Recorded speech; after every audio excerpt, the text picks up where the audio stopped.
that you'll ever hear.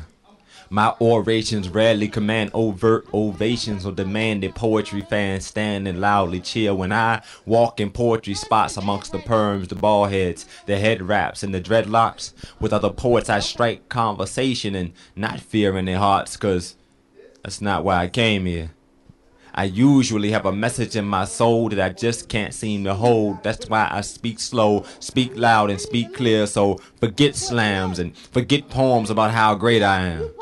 Let's choose to talk about the real issues that face you and me. Like, let's talk about why black women are the #1 carriers of HIV, why black men pretend they don't read Elin, then covertly engage in an invisible life. Oh sure, he's straight by day, but he's gay by night, and secretly he's sneaking the virus home to his wife. And since we're talking, let's talk about Reasonable Doubt. Not the first CD by Jay-Z, but the trial scene used as a means to railroad Alameen. I mean, did anyone hear the particulars of the profile of the perpetrator that the police officer said he'd seen and shot? Cause that was not H. Rap Brown, but every objection and every redirection got shot down like King on a balcony in Tennessee. Like Malcolm X addressing y'all in a New York City conference hall, or like Panthers seeking answers and demanding respect. But these days we buy the lies and we settle for less. Get pacified with bullshit $300 tax refund checks. All the while Alameen's been given a living sentence of death. But we all sit silently and none stand bereft, with ziplocs on our mouths so we won't waste our breath and we won't waste our time. I hear Malik Salam scream and show me polygraphs and timelines, but he's a lone voice shouting into the darkness, and we're gonna have to talk about this. We're gonna have to read about this. We're gonna have to go home, educate our seeds about this, cause a day is coming soon when we'll have to bleed about this. And while we're talking, let's speak the truth about those who steal our children's youth. The culprit ranges from the internet to R. Kelly, the Catholic priest, and the pulpit. And it's apparent that the #1 corrupter of a child is a parent. I mean, let's tell the truth. If you let your 14-year-old daughter leave the house in 6-inch go-go boots and she's had more sex in her short lifetime than Luke and Dr. Ruth combined, then yes, I blame you. And that shit ain't cute. And if you let your 10-year-old leave the house wearing mascara and she's dancing in the street like a future stripper of America in shorts that you cut into Daisy Dukes, then yes, I blame you. And that shit is not cute. And if your 4-year-old can't walk right, can't talk right, but every time a car with a loud system drives by, she breaks into this flawless rendition of the Butterfly, and you tap your friends like, oh, look what she can do. They should slap the hell out of you and be like, that shit is not cute. If you got 3 kids by the age of 18 with no means to support them other than to leave them with your mother, while you at 112 looking for another lover, shaking your ass and your stretch marks in the dark, drowning your sorrow and self-esteem in a glass of 90 proof, then there's other things we need for you to do. There's mother things we need for you to do. And 9 times out of 10, in most of these kids' lives, there are no men, except the revolving door of boyfriends. The cat your kids call uncle who comes by now and then, usually after 10. And for most little girls, 30% of mothers' boyfriends end up molesting them. And who can they turn to? Not you, because you're never there, so they turn to the radio, where rap and R&B's message of misogyny is so prevalent and clear it will damn near rape your ear. Or they turn to TV, where MTV is preaching so much sexuality and androgyny is reshaping morality in a way that worries me. Or they turn to the church, where you're met by hypocrites half of the time. What good is an open door if you've got a closed mind? I need y'all to hear me clearly like piano in the dark as I go against all odds, like Phil Collins or the late Tupac, or like a Muslim facing down a tank with nothing but Allah and a rock. I need your undivided attention like Rottweilers when they bark, as I try to make you think about change like a bum in a park. I'm trying to hit you in your brain like the Huns when they fought. I'm trying to get under your skin like a gun when it sparks. When I'm done, I'll be stage right, and if you want, we can talk. This program contains content that is intended for mature audiences only. Parental advisory is suggested. No one under the age of 21 should tune in. The views and opinions expressed by the guests, callers, and host are theirs and theirs alone, and do not reflect the views or opinions of the Jericho Broadcast Network, Sky City Media Group, and any of its affiliates and or sponsors.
Dryerbuzz.com. It's time for Dryerbuzz Inside Details. This is where you get the buzz behind the buzz, all the hot topics of the week. There's always a great conversation going on in the barbershop. I spent many years in the barbershop, and y'all always had so much to say, taking my son to get his hair cut. And, of course, I am free to be me, so I'm always in the barbershop. And the fellas, they always got something to say, so we decided, hey, let's go live in the barbershop to talk about the hot topics of the week. Before I do that, we got a couple people that are camera shy, but we're going to get some audio from them. But I do want to introduce our barbers and let you know where we are. This is Dryerbuzz Inside Details, and this Details Barber Salon and Beauty Bar. We're over in the West End Mall. If you're watching live, go ahead and make a U-turn and head on over. We'll be here even after the show, hanging out in the barbershop. You can get some great cuts. I got to introduce you to the proprietors of this location. I know y'all tell me y'all like my cut, y'all like my makeup, so I'm going to bring them on in and let them tell you a little bit about the spot and why this is the best spot in Atlanta to get the best cut. Mary, you want to come over? And Danielle, you want to come over and say hello? Okay. Got that one right there. All right. Can you got me?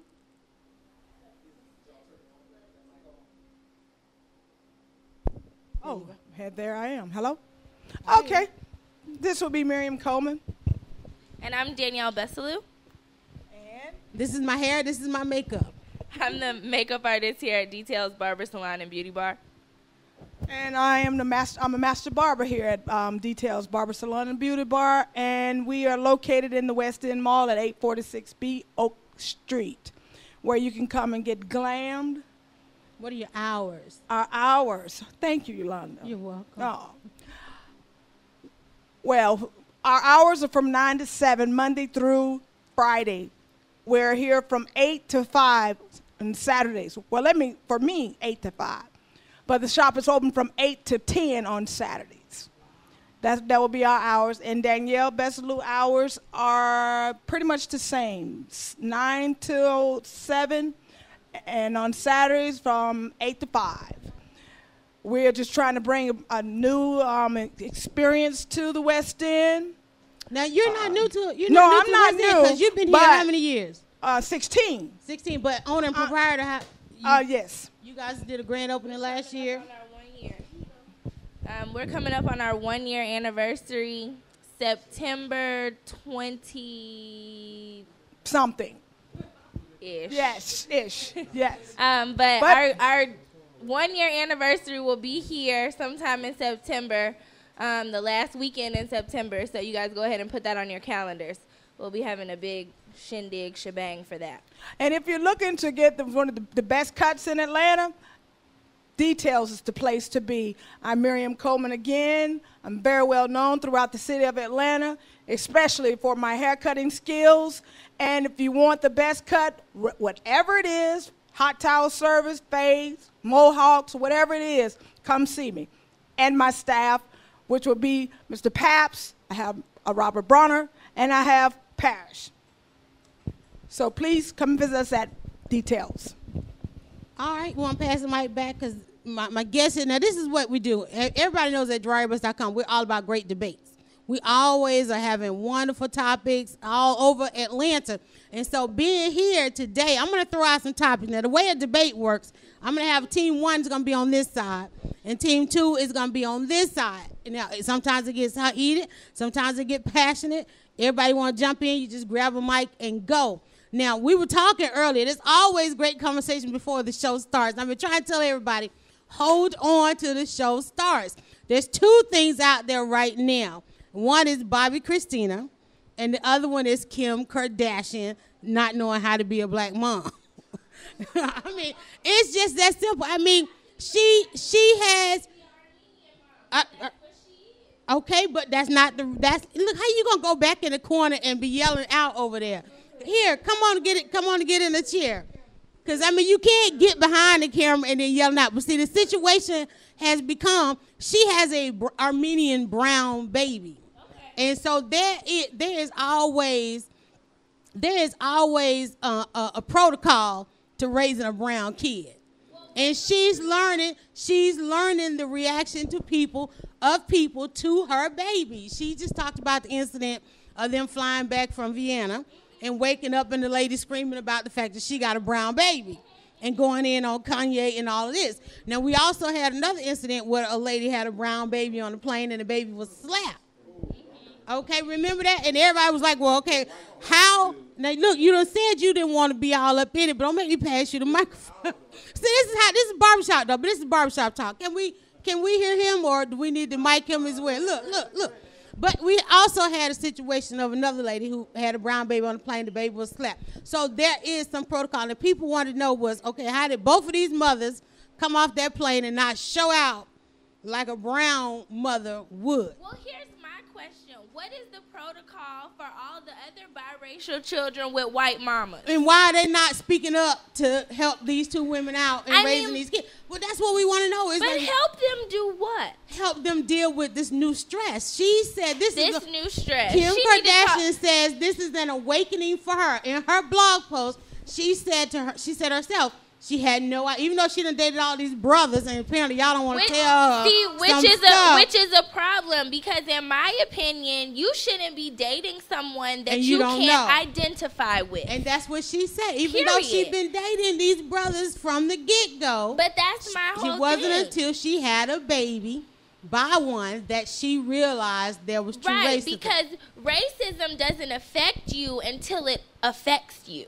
Exactly. Until somebody calls you out your name or your baby out their name. But see, here's my thing. I think that it is remiss of us all to pretend like before they called her baby a little brown baby or made whatever, that there was not race or an issue, or that people were not looking at you because you were different.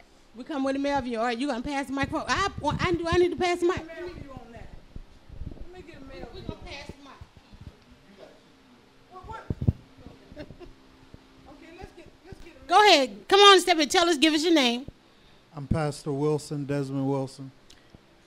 I think that when you're looking at race, you're looking at the wrong thing when it comes to embracing another life. Mm-hmm. So when you're paying too much attention into what somebody's race is, your child is your child, and how you are going to impact that child's life, that's what matters. Mm-hmm. So our view and the idea of there's only one way to raise, I agree that the black community has its approach in how it deals and how it raises its children, but we do realize that even that is tainted. Mm-hmm. And requires some redirect. But what was the responsibility of the brothers that she's dated? Mind the fact that she just married one. I mean, what did they not give her in order for her to deal with the situation that her walking? Because remember, if you remember, Wanda Sykes threw something out there about the fact that when she did her artificial insemination with her wife about having kids, she chose to have the kids designed to look like the wife because she didn't want the wife having to walk around with brown babies. She said that was the other side of the question, but she said in the event that something happened to her, she did not want to leave the wife having to explain the two brown babies. Yeah, but then if something happens to the white woman, then you gonna walk around looking like the help carrying these white children. Look, y'all, this is a barbershop. But we don't criticize anybody else like we're criticized. We don't, but the white people will still walk in here with two Armenian or whatever kind of kids. I think the wife may be German. I don't know. We would not criticize her because we accept everybody. But I'm serious. But do you really think? I got to call a bottom line when I see one. You said bottom line. We wouldn't. We wouldn't upset anybody on the plane. We don't care who walking down the street with what kind of babies. Right, but Yolanda, here's my question. What if something happens to the white lady? Do you not think that white people not going to look at Wanda Sykes like, what you doing with these white children? Who are their parents? Where did they come from? When are their parents coming for them? But why did they decide to design the babies to look like the other one? I think that was strange, and I think that those children. Wanda Sykes has been strange in explaining her situation anyway. I think the children should have been designed to reflect the interracial relationship. I think that the children should have been interracial. Right. I grew up. My grandmother is Creole. She has blonde hair and green eyes, and she looks like a white woman. Right. And growing up, white people would be confused as to why she's walking around with this little brown child, and brown people. So you speaking from experience. But brown people would be like, "What you doing with that white lady?" I had many a friend, classmate, colleague ask me, "Who is that white lady?" Period. She couldn't have been my grandmother. That just wasn't possible. This is just some 20-some years ago. Why do you think it's still a problem today? When we have an interracial couple in the White House, but yet somebody's still having an interracial baby today, and still having a problem. Obama is black. That ain't no interracial couple. He black. We still have an interracial couple. When Obama's family comes to the White House, they are everything. That's true. But see, what I think that people fail to realize is that black people come in every color. Okay. We are from the whitest of the white to the blackest of the black. So you can't necessarily look at people anymore and discern what they are. We're not the ones criticizing. No, I know. So why isn't it society has not moved forward a little bit further than it has? Especially for a woman who has millions of viewers on television, on a reality show, and everybody knew she was pregnant by Kanye West. So we're trying to figure out is why they now have a hard time with her walking around alive and well. All right, we got to get ready to take a break. We are here live at Details Barber and Beauty Salon over in the West End. You got time to get here and get in the conversation. When we come back, we got to flip the script. We got to talk about Bobby Christina. We get some more comments on this, but we got to talk about Bobby Christina, and then we got to throw out our real debate topic for the day. This is Yolanda Lattimore, editor of Dryerbuzz, and you're watching Dryerbuzz Inside Detail.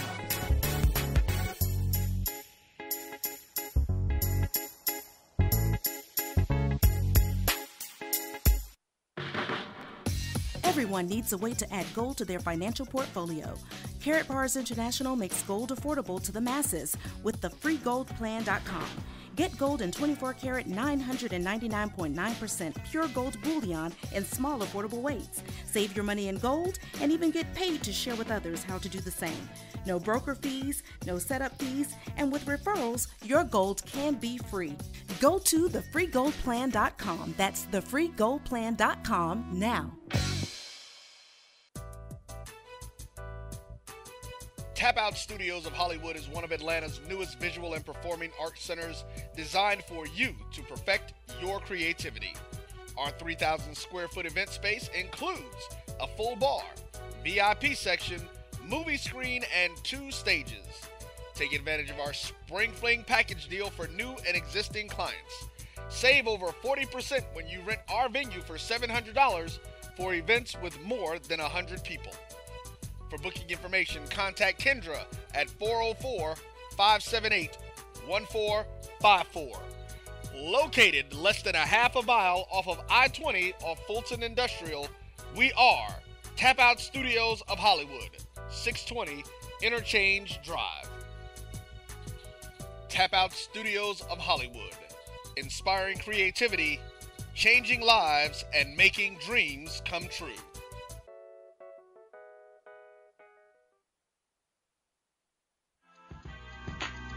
Welcome to a new twist where the personal surroundings coupled with the reputation of professionalism and quality service makes a new twist Gainesville premier multicultural salon.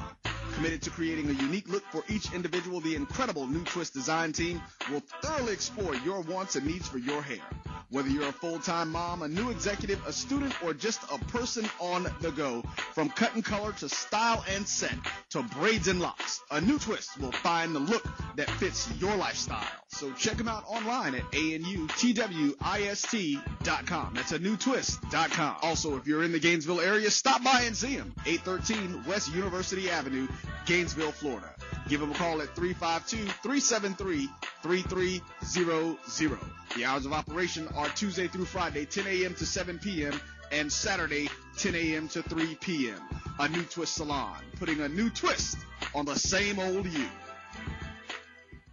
Lisa, you've been staring at that computer screen for 30 minutes. What's wrong? Oh, it's my new marketing campaign. I want to tell people how great my business is, but I don't know what to say. I need copy for the website, newsletters, and brochure, and I'm drawing a blank. Writing just isn't my thing. My boss had the same problem, and he called Put It in Writing Professional Writing Service. Put it in writing? What's that? It's a business just for people who need copywriting, but don't have the budget for the big marketing and PR firms. They help my company tell everyone about the great products and services we offer through our website. And when my cousin recorded his CD, Put It in Writing wrote his bio and press release. They even do resumes. That's good to know, because I'll be looking for a job if this business doesn't take off. Don't worry. Call the professionals at Put It in Writing at 901-359-6629 and check out the website at putitinwriting2.com. That's putitinwriting, the numeral 2.com.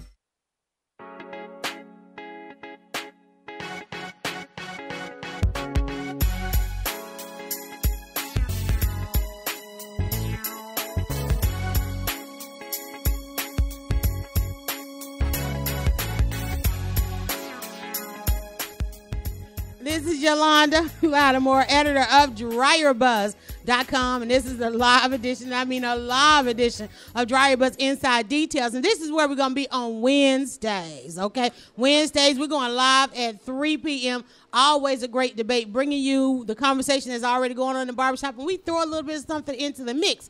We threw in that Kim Kardashian was having a little trouble with raising a brown baby. I think she was traumatized, and I call it the brown baby trauma, because if you realize after her plane experience, if you remember coming back from the wedding, she put the baby on a separate plane. You know, trying to say her and Kanye and them, they all had somewhere to be, so the nanny was going to bring the baby home. I think she was traumatized. But we all have our that one experience that has traumatized us as far as racism is concerned. All right, so I got to give you guys a phone number, because if you are watching us live, if you're listening, Roy gave me the phone number, 678-701-3738. You can always call in and we'll put you on the phones with us. Or you can come on over. Details Barber and Beauty right here inside West End Mall, watching all the hotness going on in Hot Atlanta. It's about to be July 4th, so everybody's kicking off their weekend. It's somebody's Friday. If it ain't Friday for you, it's somebody's Friday.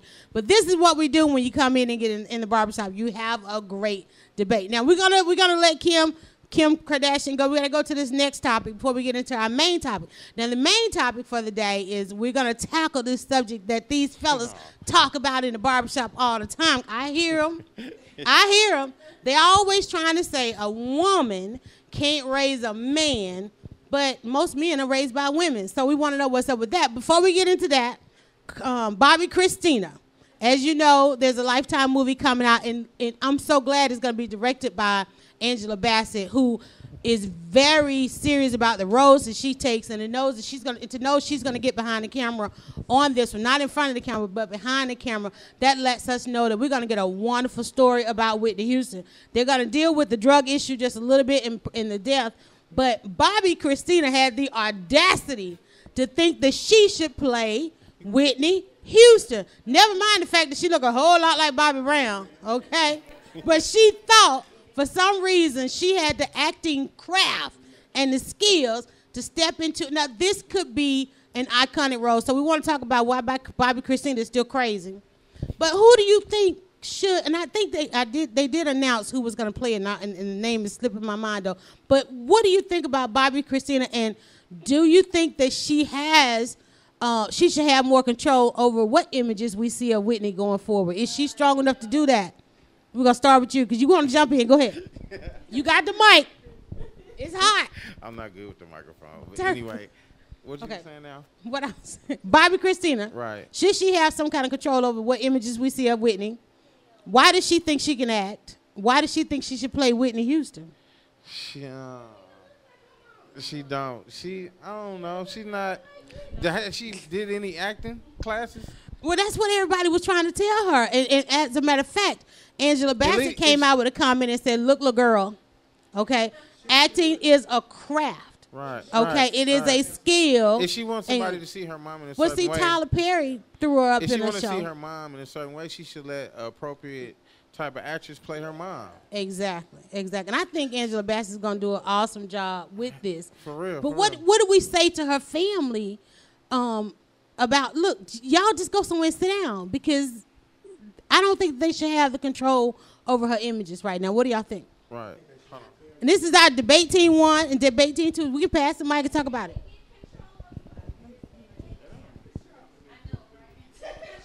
You got to give everybody your name now. You got the mic now. My name is Robert Bonner.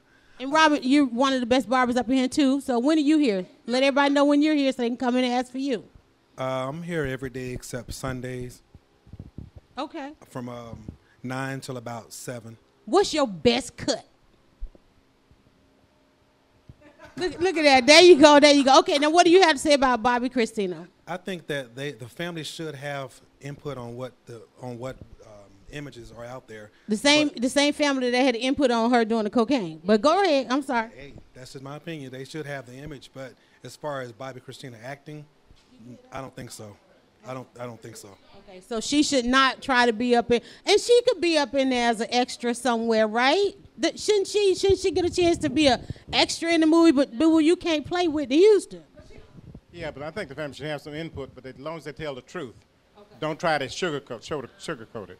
Just tell the truth about the film and how she was with Bobby and how she got introduced to cocaine. But now you got to remember, the family, the brother and the mother came out and kind of gave Bobby Brown some redemption. All these years they tried to blame Bobby Brown for this, and it wasn't her. It was actually her brother that got her hooked.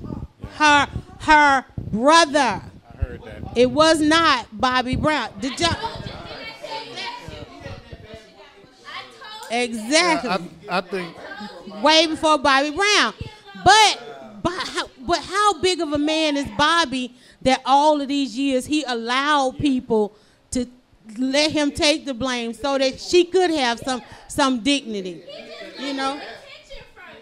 Man, I think though that all of this argument is basically rooted for the act of money. There's no real value behind the argument other than we want control over the money. So she believes that if she has the power to choose what's going to take place concerning about this film, also she's acting in it. She wants to be the lead actor. She wants the control of the money. Unfortunately, I think it's not that season for her, and she has a lot of growing to do before she can really take hold of that. But again, her family has been that type of family. They've been the family who's been controlling and who's been making decisions based off of, you know, Whitney's life and how that's going to flow. And that's a lot of people to be involved with the success of one person. One person responsible for a lot of people. All right, let's get into this real topic here. And don't nobody go nowhere. Why is it that men love to say, and y'all say every Saturday in the barbershop, every Saturday. I don't think I've ever not walked out of any barbershop and didn't hear this phrase, a woman can't raise a man, when in fact, by numbers, sheer numbers, which don't lie, most men are raised by women. I think when women hear that, they hear that, yeah, you hear it out of context. Because for me, when I say that a woman cannot raise a man, I'm saying that the fullness of what becomes this man requires more than just a woman. And I'm speaking of a person who was raised by a single mother, a very strong, powerful, wonderful, beautiful. But you guys say all of that. Because I asked my son. I'm a single mother. But I understand the full context of it. Even as a single mother, I had to make sure the right men were around him. I had to make sure to maintain some type of relationship. Roy, you can't talk behind the camera. Exactly. As a single mother, I had to make sure that there were certain type of characters I had to make sure to maintain a relationship that's supporting the things that you can't provide for him. Right. But at the same time, if none of those men had ever stepped in the scene or came to whatever call or for him to be, see these men, it still was a decision that I made. Right, but he would have struggled in finding his inner man. That would have been a struggle. Absolutely. One of the things, and I did just ask my son this because I let him know this is going to be the topic, and I'm probably post it on his Facebook page. But one of the things I did ask my son is, what did I do? Oh, Lord. Roy done put on the microphone. I knew he wasn't going to be able to stay behind the scene. One of the things I did ask my son was, what did I do right? And one of the things he said to me, he said, you supported what I loved.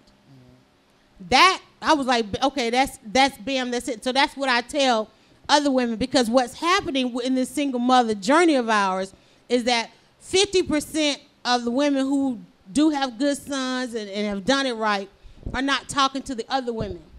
And so now I know to tell women that the one thing my son said I did right was to support what he loved. Let him find what he loved. And part of that was let him love his daddy. Even though I don't love him no more. Well, and bless us because we did survive them 18 years. That makes you a good mother. That makes you a great mother. Yeah, that makes you a great mother. Great mother. Right. Because for any person to be able to freely flow into who they are, I think that's what this world misses. See, we have the idea that we have to become or be something that has been plastered around this world through media, whatever. But the true identity of who you are is within you. And if you don't tap into that, then you will never become worth anything. So how come we don't hear more men say, like, you're a good guy, and you said something like, I happen to be raised by a single mother. How come we don't hear more men put the pinnacle out there that they were raised by single women? That they weren't? That they were. They're not asked. Because I hear a lot of guys, and just dealing with guys, period, a lot of them, especially guys who might have lost their father early on, they'll champion what the father did for the time that the dad was there. Because we know when we lose somebody, they become a saint. But they can't reconcile the fact that their mother, from that moment on, kept their family together. See, that's why I think that's the miscommunication we need y'all to communicate that. You're hearing what I want to hear. You're hearing what you want to hear, because he said it before. Just because we're not waving the fan and honoring you, the way we honor our mothers for those sons who truly love their mother, the way they honor their mother is by being the strongest person that they can be and achieving and finding ways to support and make mother proud. Yolanda, I got to jump in. I'm sorry. Okay, come on, jump in. We're going to pass the mic on this side, on team 2. On the posts and stuff that I do on my thing, I talk about my parents all the time. Did you say who you were? You just going to let them hear that phantom voice? I'm the only one on the phantom voice behind the scenes. Go ahead. This is Roy Evans. And I talk about the fact that my mother was a single mother, but she was never a single parent. And that's what we have to look at. My mom and dad, I didn't find out until I was 22 years old that my parents were divorced before I turned 1. I could have sworn that they were divorced after I got like 5 or 6 because they committed to each other. This is what's missing in today's society. The 2 parents get together and they say, you know what? It didn't work with me and you. Right. But we got this here, just like the pastor said, it's both of those things are in that child, both parents. So imagine if you're telling this child, your daddy ain't no good. Well, he have his daddy. So when you get that, and that's what frustrates men so much, especially men who are involved in their kids' lives, men who want to be involved in their kids' lives and can't because of a bitter situation with the mother about who he's with. That's the issue. And again, if it takes 2 to make it, it takes 2 to raise it right. You don't do, regardless, we're not saying that mothers cannot raise good people. They can't even raise good men. But there are some things, darling, trust me, that your son gonna ask you that you ain't gonna be able to answer as a mother. Been there, done that. Right, he won't. And you're gonna have that issue. But see, you did the right thing, and you did what a lot. And I'm not saying that the sisters out there don't do it. What a lot of sisters do, they find good male role models to be around their sons. So you may have been the mother to raise him, but Uncle Roy did what he was supposed to do in place of the father not being there or whatever the situation is. That's what we mean. Like the pastor, it's not that you guys can't do it, but there are certain things. Like if it was just me and my daughters, there are gonna be some things that my daughter, I ain't gonna be able. I'm gonna be like, baby girl, let me go find one of my friends and get you to have that conversation. All right, coming behind me. I thoroughly agree. There's certain things that the son want to do with his daddy. That haircut is shaping up nicely. I'm sorry, but go ahead. Robert is a very good barber. Extremely. That's why I come here. I keep a barber for life. There you go. Only time I change is when he dies. Don't die, Robert. Yeah, amen to that. But there's certain things a boy want to do with his father. A woman can be very nice to him, take him to various places, but sports. Most women don't like sports. A boy want to be his father for sport. Baseball game, I had my son in Little League. He loved it. My wife wouldn't have been able to do that, where he could enjoy it as he did. So it's just certain things a woman just cannot do. So, but was it you and your wife? You said your wife. So you guys were together. So he had a 2-parent home. Yes, 2-parent. Okay. Home. Yes. Now, are you making sure? Because this is the thing. What we're talking about here is, are you making sure, even though the thing that he loved was the baseball? Yes. So he's going to carry that time with you. Are you making sure that he also can recall some good times with his mom? Oh, of course. He loves his mom. What's their favorite pastime? That I don't know. That's what we get, because when y'all get into the barbershop, yeah, you able. But that's what we want. That's what mothers. That's what we want. Is because I look at it as I work so hard to help my son maintain a relationship with his dad, where I lost. Now looking back, because like I said, he's 18, 19 now. I'm looking back and I'm like, wait a minute, I lost a little bit of time because they had every weekend together. Well, you probably taught him how to clean the house, how to cook. Right, but there were some things even like me with blogging. Like I've been blogging for the past 12 years, and I finally forced him to go to an event with me. Yeah. And he got a chance to see what I do. He's like, because it was just something, mommy's leaving to go do this, mommy leaving to go do that. Yeah. But when he came with me that day and actually saw what I was doing, he was impressed. Great, but I should have done that at the same time I was trying to make sure he had a relationship with his dad. How many women do things that's impressive for a young man? Oh, that's the question. He said, how many women do things that are impressive to a young man? Y'all tell us now. This is your barbershop. Yeah, that's a good question. That's a rich question. If I can, the text says that you should know a thing by its fruit.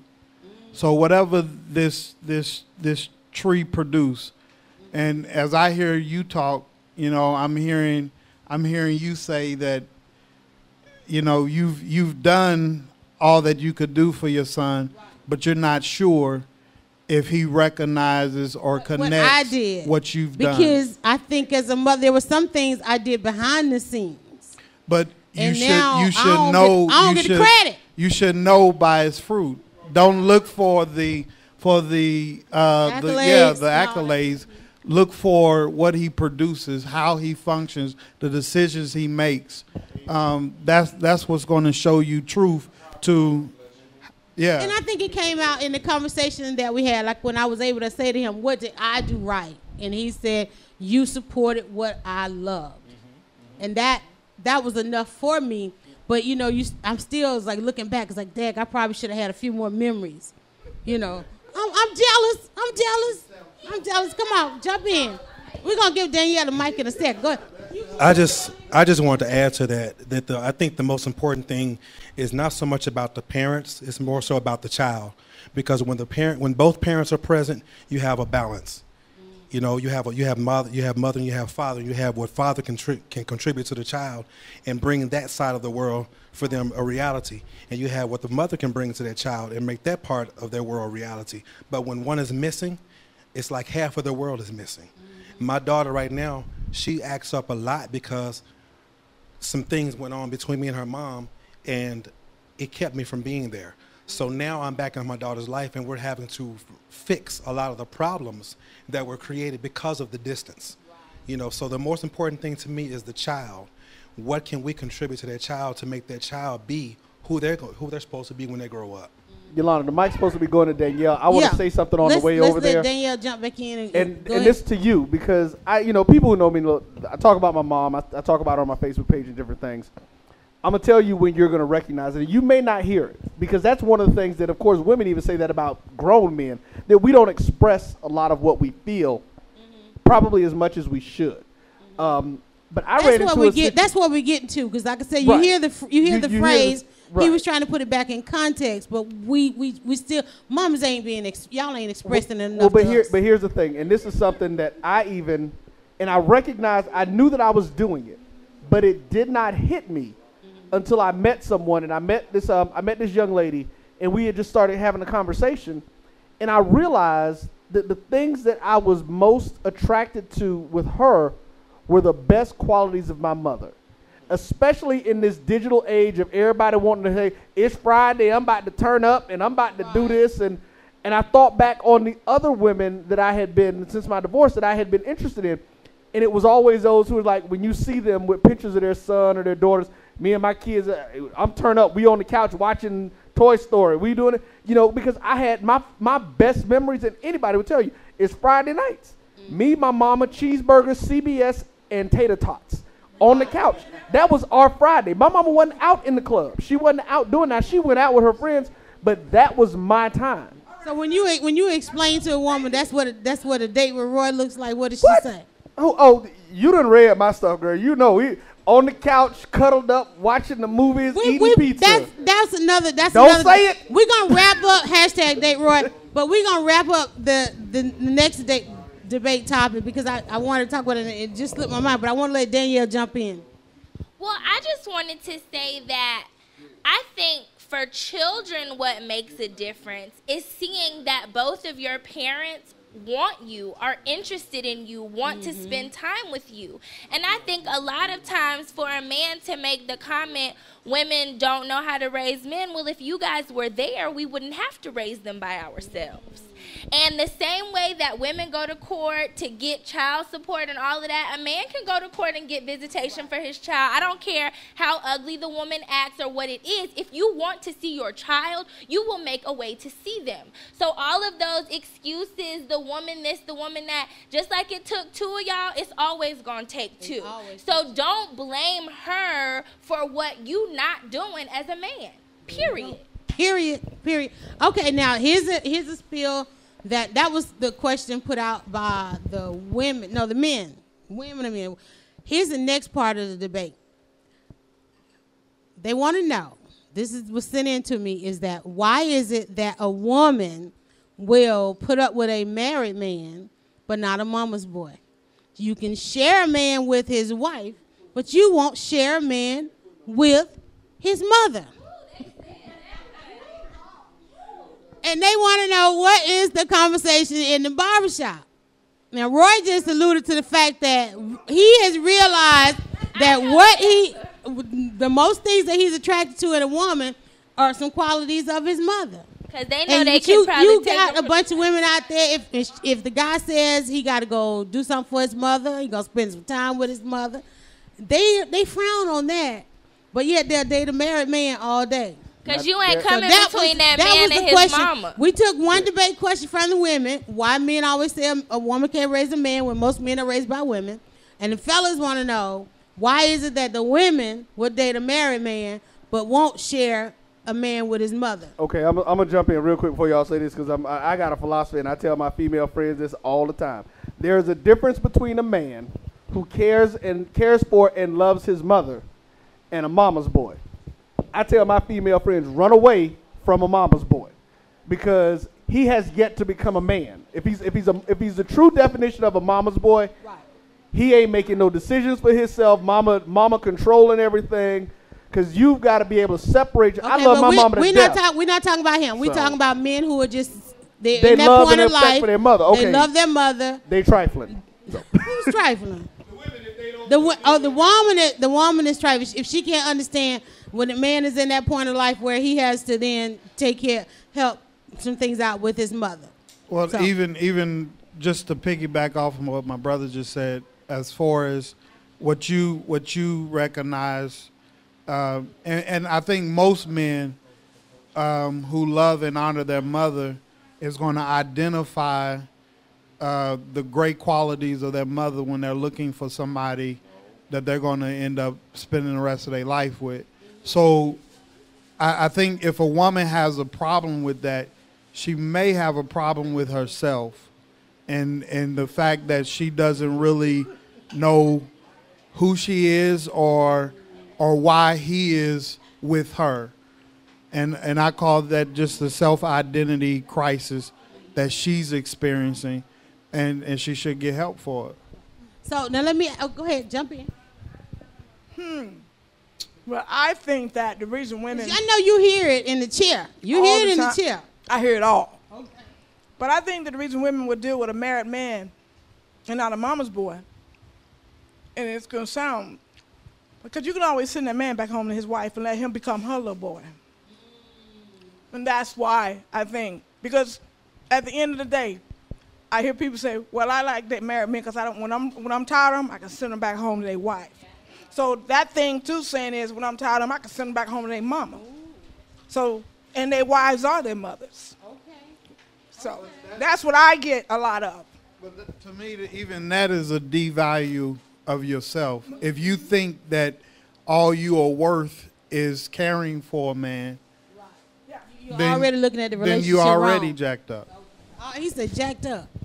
He said you are already jacked up. So it's just basically that they're looking at the relationship wrong because they're already looking at what they can get out of or how much trouble it's going to be, rather opposed to just really getting to know somebody. Because I think a man caring for his mother or just caring for another individual, even if it's his child, that's something we should look to and value in a relationship. And I don't think that we're doing that. All right, where we on time? I know we right at the 45. Now, what are some of the other things y'all talk about in the barbershop this week? Oh, well, just the LeBron situation again. Right. I think all three of them have opted out now, right? Yeah. They had to.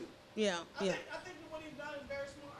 All right. So what kind of 4th of July plans? And here's the debate that we had last week, was that the fact that everybody is celebrating July 4th and not Juneteenth. We talked about that. I think July 4th ought to be called Assimilation Day.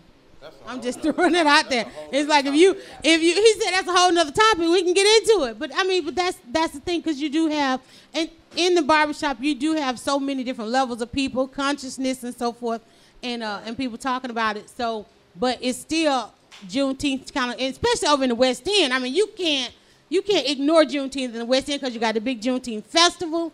But at the same time, across the city and across the black communities, it just kind of went quietly. But yet, here, the 4th of July, everybody's about to turn up. Everybody going to get slapped of ribs. Exactly. Why didn't we do that for Juneteenth?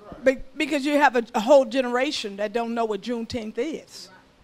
And our generation, we're too really busy. Me, I really couldn't celebrate because I'm working. But I guarantee you that my nieces know what Juneteenth is. Now. All right, and I think that has a lot to do with it too. The fact that it wasn't a federal holiday is not. And one of the things that we did say on Dryerbuzz is like, do you need a sales circular to know your history? Because you gotta have, I mean, that's just where we are, and so hopefully it'll continue to grow in the city. I want everybody to get out and have a wonderful holiday weekend, because however you celebrate it, I want somebody to put something different on the grill. I want some ribs, but I want something different on. Yeah, you do. Yeah, you do. Okay, that's the debate. To rib it up or not. All right, y'all. But no, this has been another great debate. A live debate coming from Dryerbuzz Inside Details. This is where we're going to be on Wednesdays. We go live at 3 p.m. We got Team 1, we got Team 2, and we debate all the hot topics of the week. Those were the questions that you asked us to take on. What would they be talking about this weekend in your barbershop?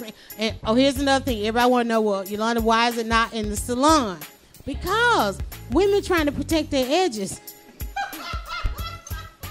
And women don't want to jump on the cameras, but they'll talk about it all day, every day in the barbershop. So thanks, Miriam. Thanks all of our guests for hosting us. You had a flyer. Tell us a little bit more about your flyer. I don't have my glasses on. Oh, again, I'm Pastor Wilson with Primus and New Beginning Ministries. We're here on the southwest side of Atlanta, 211 Boykin Street, Sunday, 5 o'clock, 90-minute transformation worship. All right, then. And, of course, Details is open from 9 to 7. They got some great by appointment only hours if you can't get here during those times. So definitely check it out. If you guys are turning up for the weekend, Danielle will beat your face. All right, you already see the pictures on my Facebook. This is where I get it all done. This is where I chill out and spread the buzz at Dryerbuzz Inside Details. Spread the buzz.